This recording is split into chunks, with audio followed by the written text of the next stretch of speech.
É uma boa história. O Roberto Avalone foi meu colega de classe no Colégio Estadual Presidente Roosevelt, na Liberdade. Ele morava no bairro da Casa Verde e eu morava na Aclimação. E nós ficamos amigos porque eu que criei uma cooperativa de jornais assim na classe, em vez de todo mundo comprar a Gazeta Esportiva, eu estabeleci que cada dia da semana era um, depois outro, comprando a Gazeta Esportiva, todo mundo lia, e também às terças-feiras tinha o Jornal Mundo Esportivo. Um belo dia eu vi um anúncio no Mundo Esportivo dizendo precisa-se de jornalista. E eu era meio tímido e tudo, mas eu fui até a Rua 7 de Abril, número 105, e dei de cara com o Geraldo Bretas, grandalhão, que era o dono do jornal. Perguntou: o que você está fazendo aqui? Eu quero me candidatar. Não, não tem vaga. Isso aí não. Isso aí foi bobagem do chefe aí da equipe, que não era mais para publicar esse anúncio, que eu não preciso. Eu falei: mas eu sei desenhar também. Então, por saber desenhar, é que eu tive a possibilidade de desenhar uma caricatura do Pelé, e, além disso, eu fazia gráficos de gols, como esse que eu vou mostrar aqui para você na tela. Eu fui uma espécie de precursor do Jeff Maia, do Jornal da Tarde. Isso aqui é um desenho de 1964, num jogo do Palmeiras, então que eu mostro a trajetória da bola e tudo. Quem teve a ideia de fazer isso foi o próprio Geraldo Bretas. Ele me mostrou uma revista italiana chamada Calcio Ciclismo Ilustrato, que eles faziam esse tipo de coisa, e eu passei a imitar, e semanalmente eu escrevia. Até que abriu uma brecha na redação, e ele me chamou, e eu passei a trabalhar com salário baixo, mas eu não ligava para isso, porque eu era solteiro, morava com os meus pais, e aí indiquei o Roberto Avalone para também ir para lá. Ele foi, nessa época, o nosso chefe já era o Benedito Rui Barbosa, esse famoso autor de novelas, né? E o Avalone, ele sempre foi um pouco impetuoso e também, às vezes, nervoso, né? Então, ele não gostou que o Benedito Rui Barbosa deu uma canetada na matéria dele. Digo canetada porque, naquele tempo, a gente escrevia a máquina em laudas, né? Então, ele deu uma rabiscada para tentar melhorar alguma coisa que o Avalone tinha feito.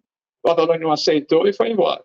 E isso se repetiu com 3 outros chefes que passaram por lá. Um era o Alican, que era cronista de Turf, outro era o Vim Rosado, e, finalmente, o Daí Pimentel, que você conheceu.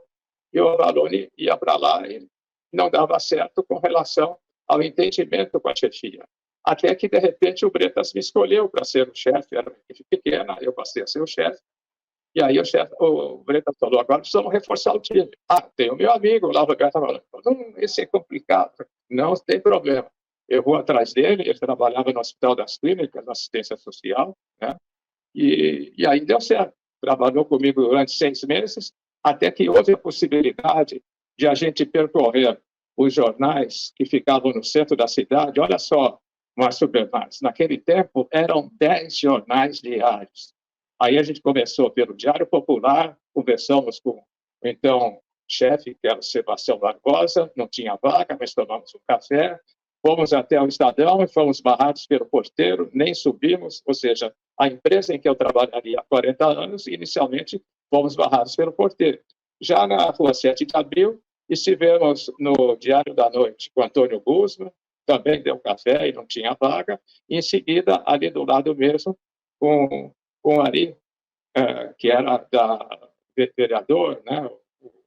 Ele escrevia, tinha uma coluna no Diário de São Paulo, mas também não tinha vaga. E aí fomos até a Gazeta Esportiva, a mesma história.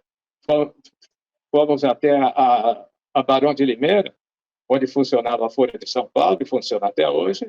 Conversamos com o Haroldo Piolino, que era o chefe de esportes. Deu um café, mas não tinha vaga. Fomos até a Folha da Tarde. Aí o meu amigo já estava nervoso, embaixo ali. Eu falei: olha, esse prédio azul claro aqui está funcionando hoje em dia à última hora, porque antes era ali debaixo do viaduto Santa Ifigênia, mas foi comprado pela Folha de São Paulo. Vamos subir lá que eu conheço o Álvaro Paz Leme. Ele falou: olha, estou de saco cheio. Vai você, eu vou ficar fumando aqui na calçada.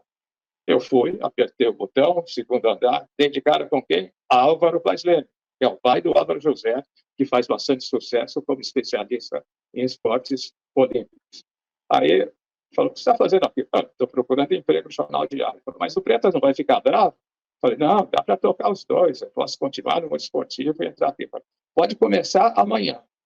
Você já vai ter o meio salário do piso salarial, vai sair um pagamento por fora e você já começa a trabalhar amanhã à tarde, que eu quero mandar embora o fulano, porque é muito irresponsável, não vou citar o nome, né, porque seria um pouco falta de ética, e comecei a trabalhar e ganhei de prêmio ser o repórter setorista do meu clube preferido, que era o São Paulo, e do Corinthians, que era o clube de maior público. Né? Quando eu desci para contar para o Avalone, ele parecia ser um pouco aborrecido pelo fato de ter sido eu e não ele.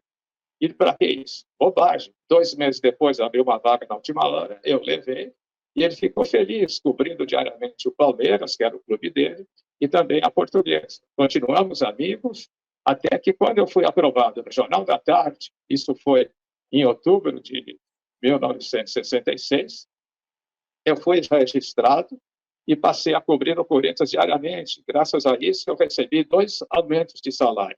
Um foi quando eu entrevistei o Zezé Moreira, eu peguei uma carona no táxi dele, do Parque São Jorge até o centro da cidade, ele ficava hospedado no Hotel São Paulo, ali na Praça da Bandeira, e no caminho ele me contou, eu sou um homem de sorte, eu ganhei na loteria, naquele tempo só tinha loteria de bilhete, né? Que o prêmio dele correspondia a uns 5 milhões de reais.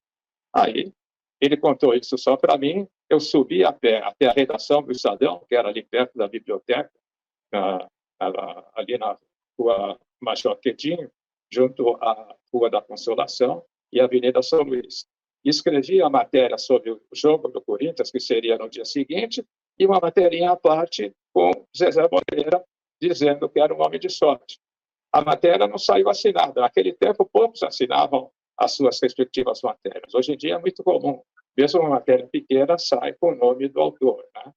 Aí, no dia seguinte, o chefe de redação era o Murilo Felisberto, um cara genial, que havia substituído o Mino Carta. O Mino Carta foi o chefe de redação no início, mas ele saiu de lá para criar a revista Veja.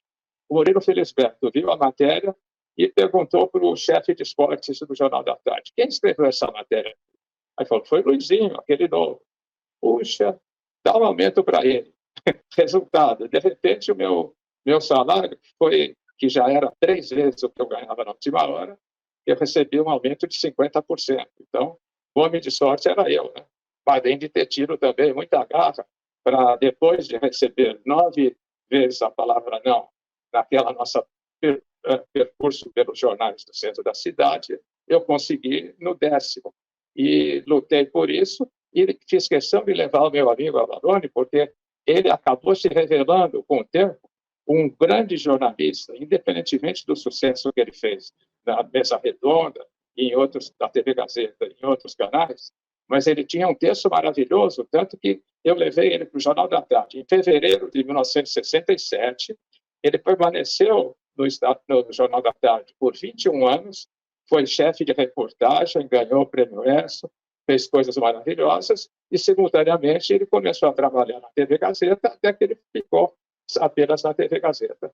E, com o tempo, ele me chamou para trabalhar com ele, para participar, para elaborar aquele programa Gazeta Esportiva, que ia para o ar geralmente na hora do almoço, agora está indo à noite, e também participava de vez em quando da Mesa Redonda ao seu lado.